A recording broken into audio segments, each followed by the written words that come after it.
Hello friends, आज का हमारा चैप्टर है C plus plus programming language में difference between constructor and destructor in C plus plus programming language, जो कि मोस्ट इंपॉर्टेंट टॉपिक है जो आपसे इंटरव्यू में भी पूछे जा सकते हैं। इससे रिलेटेड जो भी क्वेश्चंस बनते हैं कि डिफरेंस क्या होता है कंस्ट्रक्टर एंड डिस्ट्रक्टर में, कंस्ट्रक्टर का यूज हम किस लिए करते हैं और डिस्ट्रक्टर का यूज हम किस लिए करते हैं। तो आज हम सिंपल सा डिफरेंस देखते हैं। इससे पहले अगर आपने ये सारे लेक्चर्स नहीं देखे हैं तो प्लीज देख लीजिए, जहां से आपको कंस्ट्रक्टर एंड डिस्ट्रक्टर के सारे कॉन्सेप्ट क्लियर हो जाएंगे और यहाँ पर जो हम डिफरेंस बताएंगे वो आपको अच्छे से समझ में आ जाएंगे। फर्स्ट देखते हैं हम constructor. Constructor helps to initialize the object of a class. Constructor की हेल्प से हम किसी भी क्लास का क्या करते हैं, ऑब्जेक्ट इनिशियलाइज कर सकते हैं आसानी से। ये होता है हमारा कंस्ट्रक्टर। डिस्ट्रक्टर क्या करता है, वेयर एज, जहां पर हम क्या करते हैं, destructor is use to destroy the instance, यानी कि जो डिस्ट्रक्टर होता है, जो भी ऑब्जेक्ट होता है उसको डिस्ट्रॉय करने के लिए हम डिस्ट्रक्टर का यूज करते हैं। क्योंकि जब हम कंस्ट्रक्टर क्रिएट करते हैं, यानी कंस्ट्रक्टर क्या करता है, जो क्लास होता है उसके ऑब्जेक्ट को इनिशियलाइज करने के लिए यूज करते हैं, लेकिन जो ऑब्जेक्ट हमने इनिशियलाइज किया है उसको डिस्ट्रॉय करने के लिए, उसको फिनिश करने के लिए, डिलीट करने के लिए हम डिस्ट्रक्टर का यूज करते हैं। ये दोनों का मेन मोटिव होता है यूज करने का कंस्ट्रक्टर एंड डिस्ट्रक्टर को, जो कि मोस्ट इंपॉर्टेंट टॉपिक है C plus plus programming language के अंदर। इसको आप आगे चल के जावा में भी पढ़ रहे होंगे। नेक्स्ट पॉइंट क्या है हमारा, it is declared as class name. जो हमारा कंस्ट्रक्टर होता है इसको डिक्लेयर करने का क्या मेन पर्पस होता है, सबसे पहले आपको क्या लेना होता है, क्लास नेम। फिर आप क्या करते हैं, पैरेंथेसिस के अंदर आर्गुमेंट्स इफ एनी, आप कोई भी आर्गुमेंट्स पास कर सकते हैं या फिर नहीं पास कर सकते हैं। उसके बाद क्या होते हैं, कंस्ट्रक्टर्स बॉडी। इसके बाद हमारी कंस्ट्रक्टर की बॉडी होती है, यानी सबसे पहले आप क्लास नेम लेते हैं, फिर आप ऐसे पैरेंथेसिस के अंदर कोई आर्गुमेंट अगर आप पास करना चाहते हैं, पैरामीटर तो पास कर सकते हैं, अदरवाइज ब्लैंक छोड़ सकते हैं। उसके बाद आप क्या करेंगे, इसकी बॉडी होती है जो कि पैरेंथेसिस से स्टार्ट होती है, आप इसको क्या करते हैं, कर्ली ब्रेसेस से स्टार्ट होती है, आप इसके अंदर क्या करते हैं, इसके एक्चुअल कोड को लिख देते हैं।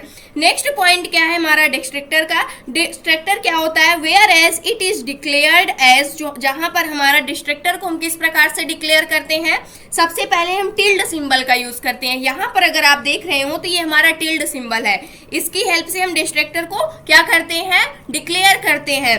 Whereas it is declared as tilde symbol class name.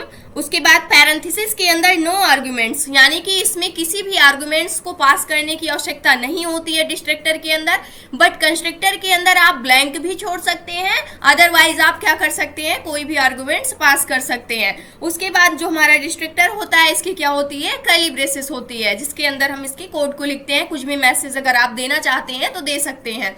तो ये दो क्या होते हैं, मेन डिफरेंस होते हैं। आगे भी हम देखते हैं, constructor can either accept argument और नॉट, यानी जो कंस्ट्रक्टर होता है ये क्या एक्सेप्ट करता है, या तो आप ये आर्गुमेंट को एक्सेप्ट भी करता है और नहीं भी करता है, यानी आप चाहे तो आर्गुमेंट कुछ दे सकते हैं, अदरवाइज नहीं भी दे सकते हैं। ये इसका मेन पॉइंट हो गया।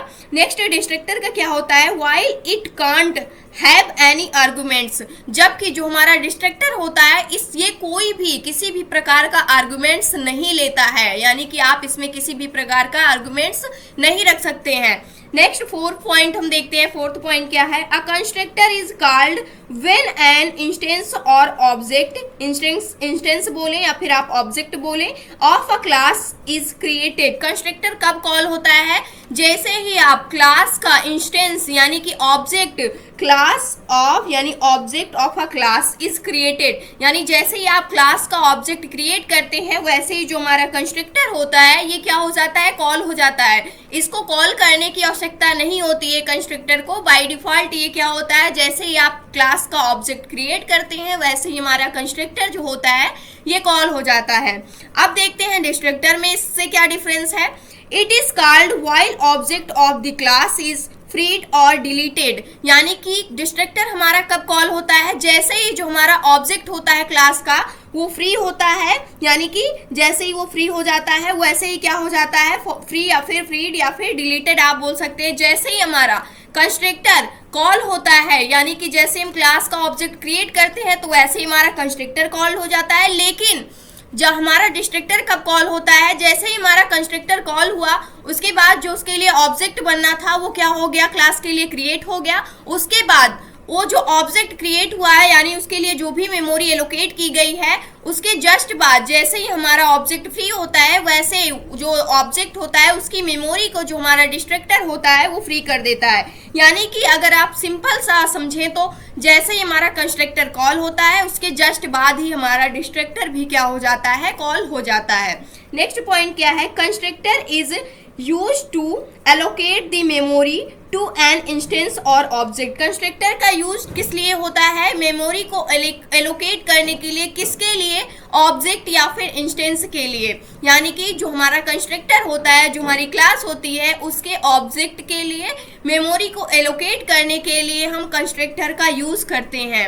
नेक्स्ट पॉइंट हमारा क्या है, इट इज, यहाँ पर हम देखते हैं फिफ्थ पॉइंट में, while it is use to deallocate the memory of an object of a class. लेकिन डिस्ट्रक्टर का यूज हम किस लिए करते हैं, जो भी मेमोरी हमारे कंस्ट्रक्टर के लिए एलोकेट की गई है, कंस्ट्रक्टर के लिए उस मेमोरी को, जो ऑब्जेक्ट है क्लास का जो ऑब्जेक्ट है उसके लिए जो भी मेमोरी एलोकेट की कर दी गई है कंस्ट्रक्टर के द्वारा, उसको डी एलोकेट करने के लिए हम डिस्ट्रक्टर का यूज करते हैं। नेक्स्ट पॉइंट हम देखते हैं, सिक्स्थ पॉइंट क्या होता है, the constructor's name is same as the class name. जो हमारा कंस्ट्रक्टर नेम होता है वो सेम क्लास के नेम के जैसा ही होता है। Here its name is also same as the class name. और जो हमारा डिस्ट्रक्टर होता है यहाँ पर भी क्या होता है, सेम वही नेम होता है, जो हमारे क्लास का नेम होता है वही सेम हमारे डिस्ट्रक्टर का भी नेम होता है, same to same. Named preceded by the tilde operator. लेकिन इसमें क्या होता है, उसके जस्ट पहले हम क्या लगा देते हैं, टिल्ड ऑपरेटर लगा देते हैं। जो हमारा कंस्ट्रक्टर होता है same to same class name के जैसा होता है, बट जो डिस्ट्रक्टर होता है same to same class name के जैसा होता है, लेकिन preceded by the tilde operator. लेकिन उसको हम किससे प्रीसीड कर देते हैं, टिल्ड ऑपरेटर की हेल्प से उसको हम क्या कर देते हैं, वहां पर डिक्लेयर कर देते हैं। नेक्स्ट पॉइंट क्या है, इन अ क्लास, यानी कि in a class there can be multiple constructors. यानी एक क्लास के अंदर मल्टीपल कंस्ट्रक्टर हो सकते हैं, जिसको आप कॉपी कंस्ट्रक्टर में यूज करके देख चुके हैं कि हम एक कंस्ट्रक्टर को दूसरे कंस्ट्रक्टर में किस प्रकार से कॉपी करते हैं। तो वहां पर हम मल्टीपल कंस्ट्रक्टर को यूज कर रहे थे। सेम वैसे ही in a class there can be multiple constructors, यानी एक क्लास के अंदर मल्टीपल कंस्ट्रक्टर्स हो सकते हैं। वाइल इन अ क्लास, जबकि यहाँ पर डिस्ट्रक्टर में क्या होता है, there is always a single constructor. जबकि जो हमारा डिस्ट्रक्टर होता है इसमें हमेशा क्या होता है, एक सिंगल डिस्ट्रक्टर ही होता है। चाहे आप कितना भी कंस्ट्रक्टर बना रखे हो एक क्लास के अंदर, लेकिन एक पार्टिकुलर एक क्लास के अंदर एक सिंगल डिस्ट्रक्टर ही हो सकता है। यहाँ पर क्या होगा, सिंगल डिस्ट्रक्टर होगा, यहाँ पर कंस्ट्रक्टर नहीं होगा, डिस्ट्रक्टर होगा ये। नेक्स्ट पॉइंट क्या है, एट्थ पॉइंट देखते हैं, there is a concept of copy constructor. यानी कि ये कॉन्सेप्ट किसका होता है, कॉपी कंस्ट्रक्टर का होता है। While is use to initialize an object from another object, जिसमें हम क्या करते हैं, इनिशियलाइज करते हैं एक ऑब्जेक्ट को दूसरे ऑब्जेक्ट में।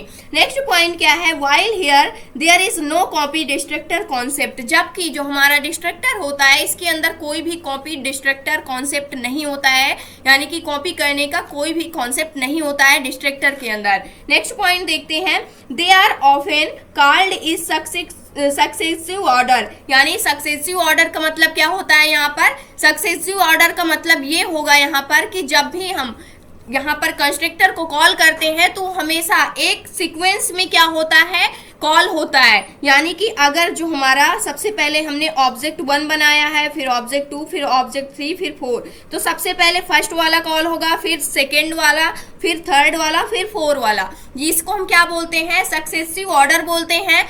यानी कि जो हमारा कंस्ट्रक्टर होता है वो किसको फॉलो करता है, सक्सेसिव ऑर्डर को। लेकिन जो हमारा डिस्ट्रक्टर होता है ये किसको फॉलो करता है, they are often called in reverse order of constructor. यानी कि ये किसका रिवर्स ऑर्डर फॉलो करता है, जो हमारा कंस्ट्रक्टर होता है इसका जस्ट रिवर्स ऑर्डर फॉलो करता है। यानी कि जैसे ही ऑब्जेक्ट 1 था, 2, 3, 4 ये हमारे कंस्ट्रक्टर थे। कंस्ट्रक्टर के लिए हम टोटल 4 ऑब्जेक्ट मान लीजिए बना रखे हैं। अब ये सारे सभी के लिए क्या हुई, मेमोरी एलोकेट कर दी गई। लेकिन लेकिन डिस्ट्रक्टर का यूज ही इसलिए होता है मेमोरी को डिस्ट्रॉय करने के लिए, डी एलोकेट करने के लिए। अब हम क्या करेंगे, डिस्ट्रक्टर अब जैसे ही कॉल होगा कंस्ट्रक्टर के जस्ट बाद, ये किस ऑर्डर में कॉल होगा, रिवर्स ऑर्डर ऑफ कंस्ट्रक्टर। जो कंस्ट्रक्टर का हमारा ऑर्डर है उसके जस्ट रिवर्स ऑर्डर में ये कॉल होगा। यानी सबसे पहले डिस्ट्रक्टर में 4 कॉल होगा, फिर 3 होगा, फिर 2 होगा, फिर 1 होगा। यानी जो सबसे पहले कंस्ट्रक्टर ने कॉल किया था वो सबसे लास्ट में हो जाएगा, यानी जस्ट उसका अपोजिट हो जाता है। ये होते हैं हमारे मेन कुछ पॉइंट्स होते हैं जो कि डिफरेंशिएट करते हैं कंस्ट्रक्टर को डिस्ट्रक्टर से या फिर डिस्ट्रक्टर को कंस्ट्रक्टर से C plus plus programming language के अंदर, जो कि मोस्ट इंपॉर्टेंट टॉपिक है। ये था आज का हमारा टॉपिक। आई होप दोस्तों अगर आज की इन्फॉर्मेशन आपको अच्छी लगी हो तो प्लीज वीडियो को लाइक करना, चैनल को सब्सक्राइब करना और दोस्तों के पास शेयर करना।